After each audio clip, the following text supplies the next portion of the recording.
Quería facer pois unha visión da auga como a magnitude que ten, como líquido elemento, a importancia dentro do planeta, tanto a nivel medioambiental como a nivel como influye na religión, na India, ou como influye pois para a plantación do alimento máis consumido do mundo, que é o arroz, non? En China, entonces a importancia global.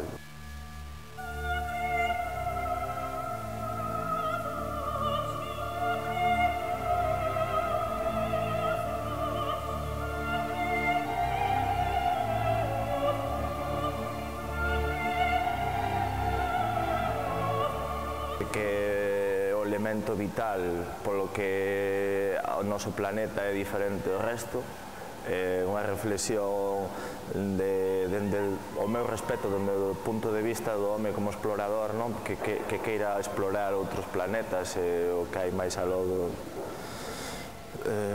Pero bueno, pareceme que todos esos esforzos e cartos que se invirten nesa tarefa, pois deberíase tamén invertir en conservar o noso planeta en vez de reventar tanto como estamos a facer, non?